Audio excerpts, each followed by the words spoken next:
Hey guys, welcome to devlog.37 for my indie shooter, Giovanni Goes to Pizza. In this video I wanted to go over how I turned my game from feeling terrible to play to feeling moderately acceptable for a low price indie game. If we take a look at what gameplay looked like from about 5 months ago, you may notice that the game looks pretty stiff. The animations are slow and awkward, the gunplay lacked impact, and overall there was a lack of game feel. Dude, this game sucks. So the first thing I started working on improving was the gunplay. More specifically, the recoil animations. Now the way I've been doing these animations is through code that lerps the gun between two positions. The nice thing about this is that it's convenient. It's a lot faster to type in a couple numbers than it is to make real shooting animations in Blender. But one downside to this method is that it doesn't look good. So instead of just lerping the position of the gun, I also lerp its rotation too. But with the addition of some randomness to the position and rotation, it starts to look pretty good. But the shooting still lacked impact, and that was because there wasn't enough camera shake. Now the game 5 months ago had camera shake, but I must have been drunk when I made it because this is what it looked like. So an increase in the camera shake, it was just too chaotic and would give me a mild headache. And the reason it was all jerky was because I was just generating random numbers to rotate the camera, which isn't ideal. But after doing a bit of research on the subject, I found that a lot of people sample Perlin noise in order to get smooth camera shake. And the reason this works so well is because Perlin noise is random, but also has smooth transitions between values. So if we move a sample point along the noise, we will get a value that gradually changes in the range of 0 and 1. Using a bit of math, we can adjust these values to something more ideal, and then apply them to the camera's rotation. And just like that, we have pretty decent looking camera shake. Once I was happy with the shooting, I moved on to first person animations. The animations featured in my last video were done quickly, since I was still experimenting with how to make catching weapons look good. So once I had that figured out, I remade all the animations in Blender and actually tried to make them look good. Now I'm not much of an animator, but I use this technique that I like to call have things animate fast enough so you can't see how terrible they actually look. And with this approach, I think they turned out pretty well.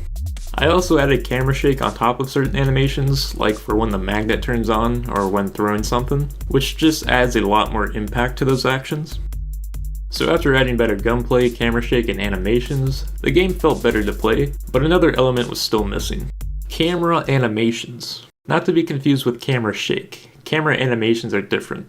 It's not always super noticeable, but a lot of FPS games use subtle camera movements when the player is sprinting, jumping, landing, or vaulting to help the player feel more grounded in the game world, as opposed to feeling like your guy is ice skating around on his ass. So I made a handful of very simple camera animations for when the player is running, jumping, and landing. I also made an animation for when catching something, so it feels like the thing you're catching has some momentum behind it.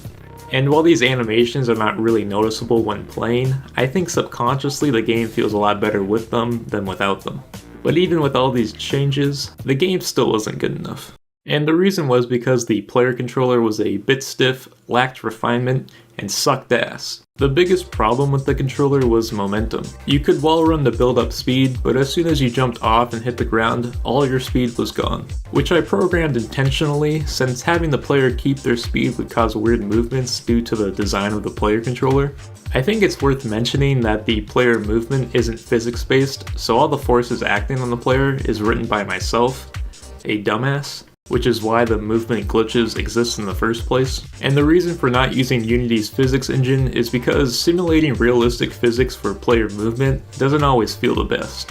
I'm sure with enough work though, a physics-based controller can feel tight and responsive, but I just prefer not to go down that path. And even though the game isn't about high mobility like how it is in Titanfall, get to the fucking door and bug snacks, I still want there to be some sense of speed and momentum to the movement. So I ended up completely rewriting the player controller, and I was able to find a much better and simpler way of handling things. I don't really want to go into detail on how it all works because I'm getting tired of writing this script, but I will say it feels much better than the old one. And while making the new one, I also added sliding because one guy in the comments said to. I also tried to make the UI a bit more interesting and functional. Both the crosshair and hit markers are now animated, which makes shooting and landing shots a lot more satisfying.